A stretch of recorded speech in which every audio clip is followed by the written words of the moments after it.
లక్షలతో వచ్చిన కుర్రోడు ఎదిగాడు అంటే ఈ ఆయన 17 వచ్చారు అన్నారు. ఇప్పుడు దగ్గర 2024 అంటే ఇంచుమించు 7 సంవత్సరాల జర్నీ. ఏ రోజు తంగిల్ విజయ్ కుమార్ ఉదయ శ్రీనివాస్ గురించి ఆయన ఒక్క మాట మాట్లాడలేదు. ఆయన పరోక్షంగా ప్రత్యేక ప్రయత్నించారు. కానీ నిన్న చెప్పారు చూసారండి, 10 లక్షల నుంచి 10,000 మందికి రోజు ఉపాధి ఇవ్వడానికి కూడా ఈ సందర్భాన్ని ఒక వేదికను చేసుకుని ఆయన వాల్యూ ఇచ్చేది చూసారండి. అది సార్ పవన్ కళ్యాణ్ గారు అంటే గుర్తించడానికి గుర్తిస్తారు, టైం పడుతుంది. టైం పట్టే వరకు మనకే ఓపిక సహనం ఉండాలి. అప్పుడే జన సైనికులు అవుతుంది. మొన్న ఎవరో ఇలాగే లైవ్ పెట్టి ఎన్ఆర్ఐసి ఒక కార్యక్రమం పెట్టారు శివరాత్రికి. అందులో ఒక డౌట్ అడిగారు, సార్ పవన్ కళ్యాణ్ గారు కొంతమంది అర్థం చేసుకోలేకపోతే అందరూ చదువుకున్న కూడా ఉన్నారు అంటే నేను ఒకటి చెప్పాను సార్, పవన్ కళ్యాణ్ గారిని అర్థం చేసుకోవాలంటే నీ దగ్గర 2 క్వాలిఫికేషన్లు ఉండాలి. ఒకటి మానవత్వం ఉండాలి, 2 ఇంగిత జ్ఞానం ఉండాలి. ఈ 2 ఉన్నవాడే పవన్ కళ్యాణ్కి అర్థం అవుతాడు సార్. లేకపోతే పవన్ కళ్యాణ్ ఎవ్వరికీ అర్థం అవ్వదు. పవన్ కళ్యాణ్ ఈ రోజు వరకు ఎందుకు అర్థం చేసుకోలేకపోతున్నారంటే ఒకటి ఇంగిత జ్ఞానం లేకపోతే ఉండాలి, 2 మానవత్వం లేకపోతే. ఈ 2 క్వాలిఫికేషన్ ఉన్నవాడే పవన్ కళ్యాణ్ అర్థం అవుతుంది. పవన్ కళ్యాణ్ అర్థం అవ్వాలంటే మాత్రం 2 క్వాలిఫికేషన్ లేనోడు అనేది నా ఒపీనియన్. దానికి మొన్న అది సార్ రవి నువ్వు మాట్లాడుతుంటే మా రవి ఎంత ఎదిగిపోయాడా, ఎంత అద్భుతంగా మాట్లాడగలడా. ఎందుకంటే నేను దగ్గర నుంచి చూసిన వాళ్ళు చాలా తక్కువ మంది కంటే చాలా తక్కువ మంది నువ్వు తెలుసుంటావు. బట్ మన జర్నీ చాలా లాంగ్ జర్నీ సార్. ఒక్కొక్కటి చెప్తాను సార్. ఇక్కడ ఒకటి ఏ పాటను రాయడానికి మినిమం ఎవరికైనా 1 వీక్ పడుతుంది సార్. నాకు అదేమో తెలియదు. పవన్ కళ్యాణ్ గురించి ఎవరైనా పాట అడిగితే 24 hours to 48 hours లో వచ్చేస్తుంది సార్. పెడితే పెన్న ఆగదు సార్. నేను అది ఛాలెంజ్ కూడా చేసి చెప్తున్నా.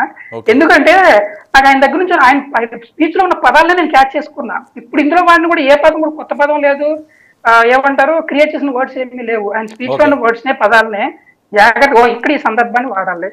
అందులో మేము అబద్ధాలు అయితే రాయకుండా నిజాన్ని మేము జనాలకు తెలియాలి. చాలా మంది పోలీసులు చాలా మక్కువ మాట్లాడుతున్నారు, ప్యాకేజ్ సార్ అప్పుడు మాట్లాడు చాలా బాధగానే ఉంటుంది సార్. ఒకటిసారి ప్యాకేజీ అనుకుంటే మోడీ కన్నా నరేంద్ర మోదీ పిఎం గారు ఆయనకు మించిన ప్యాకేజ్ ఎవరైనా ఇవ్వగలరా సార్? పోనీ ఒక ఎగ్జాంపుల్ ఒక డౌట్ అండి, నెగిటివ్ గా చెప్తున్నా. కేంద్ర మినిస్టర్ ఒక క్యాబినెట్ తీసుకొని ఒక్క ఫ్రాడ్ చేస్తే ఎన్ని వేల కోట్లు వస్తాయి సార్? సరే ప్యాకేజ్ తీసుకున్నాడు, ప్యాకేజ్ తీసుకుని ప్యాలెస్ ఏమైనా కట్టుకున్నాడా సార్? వీటన్నిటికీ సమాధానం చెప్పడానికి ఎవడు ఎందుకు నిజం మాట్లాడితే ఎవరికి సమాధానాలు బయటకు రావు. వాళ్ళకి కావాల్సింది ఏంటంటే మనకన్నా మంచోడు ఎదుటోడు ఉంటే వాడి మీద బురద చల్లాలి ఫస్ట్. ఎందుకంటే వాడు మనిషి, మనం మనిషే. వాడు మనకన్నా గొప్పవాడు ఏంటంటే అహంభావం ఎక్కువైపోయింది సార్ జనాల్లో, నాయకుల్లో కూడా సార్. ఈ అహం ఉన్నంత వరకు ఇది అర్థం చేసుకున్న వాళ్ళంటే ఇప్పుడు చెప్తున్నాను సార్. యూత్ లాస్ట్ టైం వీళ్ళ ఫ్యాన్సే పవన్ కళ్యాణ్ గారు బాధపడ్డారు, నా ఫ్యాన్స్ నాకు అన్యాయం చేశారు అనేసి. అయినా సరే ఎందుకు ఇంకా అదే యువతను నమ్ముకొని ఉన్నారో ఇప్పుడు చెప్తున్న యువత ఉర్రెత్తిపోయి ఊగిపోతూ ఉన్నారు సార్. ఇప్పుడు వేస్తారు సార్ ఓట్లు గ్యారెంటీగా. ఒక్కొక్క యువత 2-3 చేత ఓట్లు వేయించడానికి కూడా సిద్ధంగా ఉన్నారు. నా ఫ్రెండ్ ఒకటి ఉన్నాడు, వాడిని అడిగి లాస్ట్ టైం ఓటు వేయలేక ఇప్పుడు ఏం చేస్తారు అంటే లాస్ట్ టైం ఓటు వేయలేదు, ఇప్పుడు ఓటు వేయలేక ఇప్పుడు ఓటు వేస్తున్నాను, వడ్డీతో సహా 5 ఓట్లు నా వేయిస్తున్నాను రా అన్నాడు వాడు. నాకు అప్పుడే హ్యాపీ అనిపించింది అనమాట. అంటే యువత రెడీగా ఉన్నారు సార్. ఇంకా పథకాలకి ఎవరైనా మోసపోయి ఇదవుతాడేమని యువత రెడీగా ఉన్నారు. ఇప్పుడు యువత నిజంగా ఎందుకంటే 10 సంవత్సరాలు ఆయన సహనాన్ని పరీక్షించారు. ఒక శిఖరం తన వంగి ప్రజలకు సేవ చేయడానికి ముందుకు వస్తున్నందుకు ప్రజలు ఇప్పుడు యూత్ ఇంటెలిజెన్స్ ఆర్టిఫిషియల్ ఇంటెలిజెన్స్ పెరిగింది, యూత్లో ఇంతకు ముందుకున్నప్పుడు సోషల్ మీడియా అవేర్నెస్ పెరిగింది కనుక ఇప్పుడు ఎవ్రీథింగ్ ఎన్ని రాళ్ళు పడుతున్నా సరే ఎవ్రీథింగ్ యువత గమనిస్తున్నారండి. యువత గ్యారెంటీగా పవన్ కళ్యాణ్ గారు ఫోకస్ పెట్టారు. ఏం చేస్తున్నారు, ఏ టైంలో ఎలాంటి డెసిషన్ తీసుకుంటారు అనేది ఆలోచించారు. ఇంకొకటి సార్, యువతలో 20 సీట్లు 21 సీట్లు వచ్చాయని మొన్న ఒక రామ్ గురించి చాలా మంది వెళ్ళిపోయారు ఉన్నారు కదా సార్. ఇది నేను ఒక రామాయణంలో ఒక ఇన్సిడెంట్ చెప్తున్నాను సార్. సుందరకాండలో ఆంజనేయుడు లంక దాటడానికి సిద్ధమైనప్పుడు ఎన్నో ఆటంకాలు వచ్చాయి. అతి భయంకరమైన రాక్షసి సురస అనేది అడ్డుపడింది ఆంజనేయ స్వామి ఎంత బలవంతుడో ఎంత ఇది ఉన్నాడో మనకు తెలుసు. ఓకే, అలాంటి వాడు తనను తాను తగ్గించుకొని రాక్షసు తనను తాను తగ్గించుకొని ఆమె నోట్లో దూరి వెళ్ళిపోయాడు అనేది మన రామాయణంలో ఒక కారణం చెప్తుంది. ఎక్కడ కూడా నాకు అదే ఇలాగే నేను ఆలోచనలో పడినప్పుడు నాకు అదే రామాయణంగా గుర్తొచ్చింది. పవన్ కళ్యాణ్ ఆంజనేయ స్వామి తగ్గించుకున్నాడు, తనను తాను తగ్గించుకొని 20 సీట్లు కుదించుకొని ప్రజల కోసం లంక దాటాలి. ఆయన కావాల్సింది ఇప్పుడు ఏంటంటే గమ్యం చేరాలి, అధికారం కాదు ఆయన కావాల్సింది. ప్రజల నష్టాల్లో ఉన్నారు, ప్రజల ప్రాబ్లమ్స్ లో ఉన్నారు, ప్రజల కష్టాలు వాళ్ళ బాధలు తీర్చాలంటే ఏం తగ్గాలి, తగ్గితే పోయేదేమీ లేదు.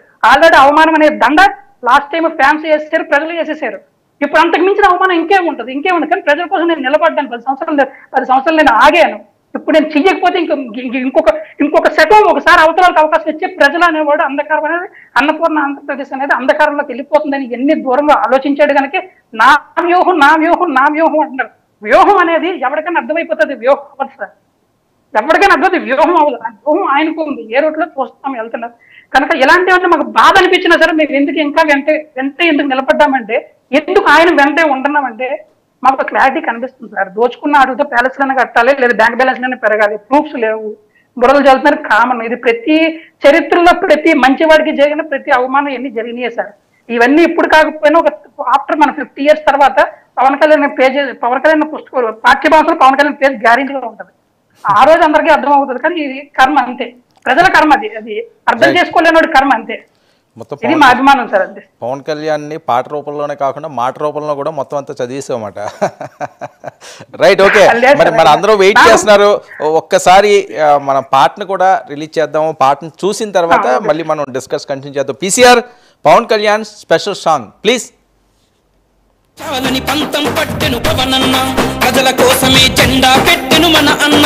ప్రశ్నించాలని పంతం పట్టెను పవనన్న, ప్రజల కోసమే జెండా పెట్టెను మన అన్న. ఉద్యమ సూర్యుడై పొడిచెను రా పవనన్న, విప్లవ వారసుడై చెలరేగెనె మన అన్న.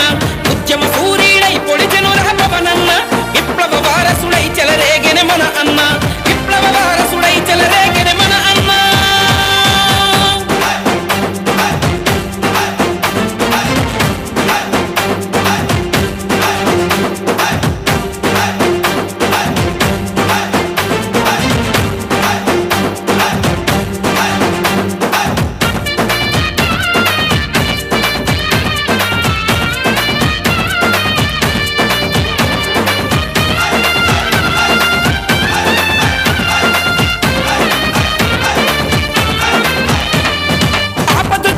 అన్నదాతకు సంజీవయ్యను పవనన్న, అసురులు కమ్మిన ఆడబిడ్డలకు ఆయుధమయ్యను మన అన్న.